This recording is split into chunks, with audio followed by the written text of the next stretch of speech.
nós chegamos no último capítulo de Ruth. Boa tarde para vocês. Ruth, capítulo 4.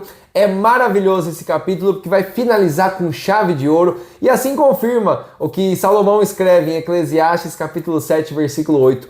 Melhor é o final das coisas do que o seu princípio. Aqui mostra, se você bem recorda, que o capítulo 1 era um capítulo de desespero. Era uma terra sem comida, viuvez, um caos. E agora no capítulo 4 aqui vai ter casamento, vai ter festa, vai ter paz, vai ter uma linha genealógica abençoada. Então Deus, ele é poderoso para reverter histórias. Então, no nome de Jesus, creia nessa palavra desde já. Eu não sei qual é o momento que você está passando na sua casa, sua família, seu trabalho, eu não sei. Mas Deus é capaz de alterar, de mudar. O que começou ruim pode terminar muito bem se você der ouvidos à palavra de Deus, buscando ao Senhor de todo o seu coração.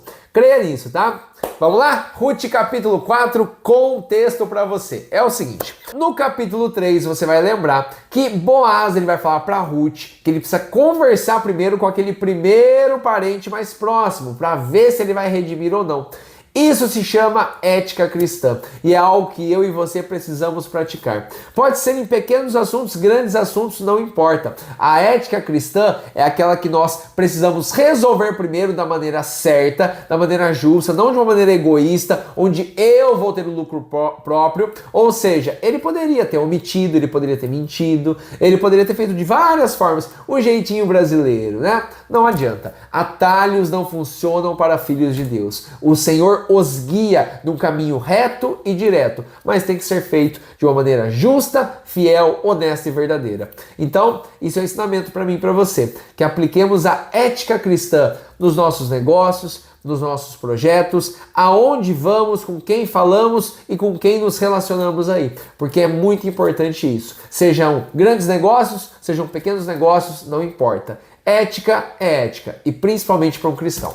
Bom, vamos lá, vamos continuar aqui. O que vai acontecer? Ele vai encontrar esse homem e ele vai conversar com ele, vai chamar testemunhas, vão sentar numa mesa e ele vai colocar ali sobre a mesa realmente a situação. Vai falar que Noemi, com o seu falecido marido, ele tinha uma terra, estava ali para vender e tudo mais. Então ele tinha esse direito, ele poderia ser o primeiro remidor. O que vai acontecer? Ele fica animado, não, eu quero assim, opa, uma terra para mim? Que isso? É agora. Só que Boaz deixa a segunda informação para logo em seguida, olha só o que ele fala, ele faz assim, ó, versículo 5. Disse, porém, Boaz, no dia em que você tomar a terra da mão de Noemi, você também vai tomar da mão de Ruth, a Moabita, mulher do falecido, para suscitar o nome do falecido sobre a sua herdade. Aí ele já desanima, ele dá um passo para trás. Ele fala assim, para mim então não vai dar certo. Não vou poder redimir para que não cause dano à minha herdade. Dá-se a entender que esse homem já tinha sua herança familiar, já tinha seus filhos, já tinha algo ali. E ele só queria a terra. Esse era o detalhe, ele só queria a terra, ele não queria casar com ela. Então parece que Boaz utiliza ali de um método, né, de conversa para realmente mostrar que ele teria terra, mas ele também teria que casar com Ruth. Ele fala, a Moabita.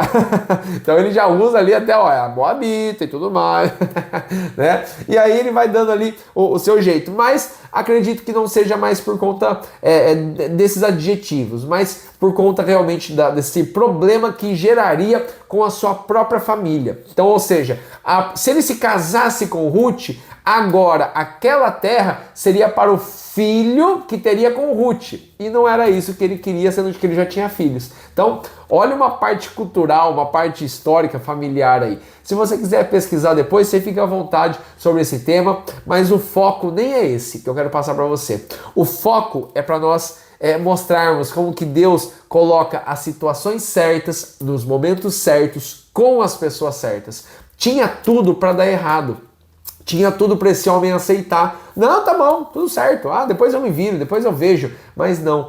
Tudo foi na hora certa, no momento certo, no tempo certo, com pessoas certas. Tudo isso é obra de Deus, não é obra do ser humano. Então, isso é um detalhe para mim e para você aprendermos. Nós nascemos na época certa. Essa frase que, não, eu nasci na época errada, eu devia ter nascido lá atrás, eu devia ter nascido naquela cidade, naquele país. Não. Deus nos plantou no momento certo, na cidade certa, na terra certa, para evangelizar, para viver o evangelho, para amá-lo, para adorá-lo, para buscá-lo nesse exato momento. Então, se você às vezes fica com o pé atrás aí com a sua cidade, com sua região, com o ano que você nasceu, com tudo, começa a agradecer ao Senhor, porque Ele sabe muito bem o período, o tempo, o ano, a estação, Ele sabe tudo. E Ele nos criou e nos formou para o louvor da sua glória. Ele não simplesmente fez assim, seja o ano que for, pode ser isso aí mesmo. Não, não, não. Ele se importa com cada detalhe. Atualmente no mundo nós temos mais de 8 bilhões de pessoas, ou seja, Deus se preocupa com cada pessoa e Ele colocou em cada país, em cada cidade, em cada nação, em cada momento.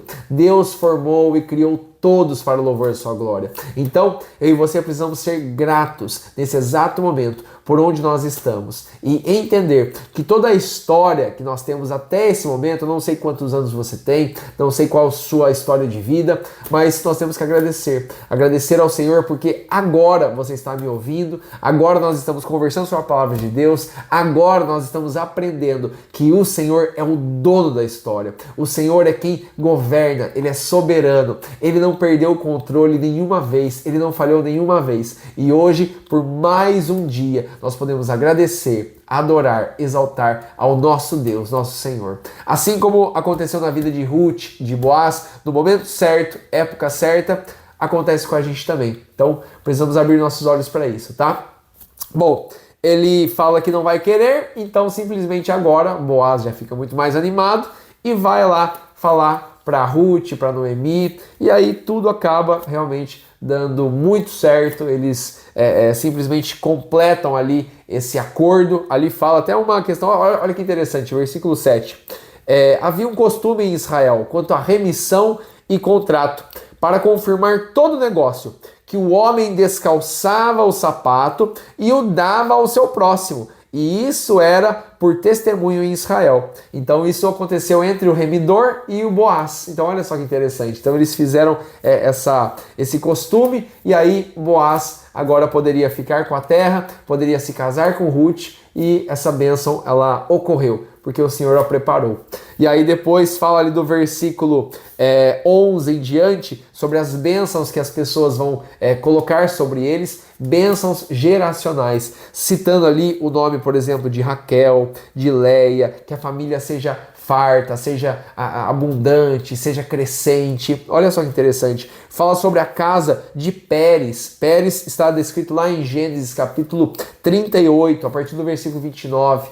Então, realmente mostra aqui a importância das pessoas visualizarem aquilo e também abençoarem no nome do Senhor. Ninguém tem autoridade para abençoar por si mesmo, por si próprio. Não, a bênção ela vem do Senhor. E quando nós falamos e proclamamos o nome do Senhor, a palavra de Deus, nós estamos abençoando porque o Senhor colocou as palavras em nossa boca. O Senhor nos deu essa autoridade pelo nome dele e pela palavra dele. Então, isso aqui é uma bênção de Deus para aquelas pessoas. E aí do versículo 13 até o versículo 22 nos ensina, nos mostra que eles vão casar, eles vão ter a sua linha genealógica que vai chegar até quem? Olha o versículo 22 lá. Obed, né, o Boaz gerou Obed ali de Ruth, Obed gerou a Jessé, Jessé gerou a Davi. E agora você bem sabe a importância do rei Davi, do livro de Samuel para frente, que nós vamos aprender, né, no próximo livro, e realmente até chegar no nosso Senhor Jesus Cristo, que é genealogia pura do nosso Senhor. Então, que a gente possa aprender esses detalhes, que a gente possa valorizar isso, e a gente possa, mais uma vez, guardar nosso coração. Que Deus tem o controle da nossa história, do princípio, do meio e do fim. Então, hoje, podemos dobrar os nossos joelhos e clamar ao Senhor, pedindo a Ele que não importa a situação que estamos vivendo nesse exato momento, Ele pode causar uma reviravolta positiva, Ele pode transformar, Ele pode regenerar, Ele pode trazer vida onde não tinha. O nosso Deus é maravilhoso e Ele tem planos perfeitos para você e para mim. Então vamos crer nessa palavra, vamos ficar com esse exemplo aqui desse livro de Ruth, que é maravilhoso e abençoador. Que você guarde no coração e esteja preparado para o primeiro livro de Samuel, que nós vamos ver no próximo vídeo. Um grande abraço, Deus abençoe.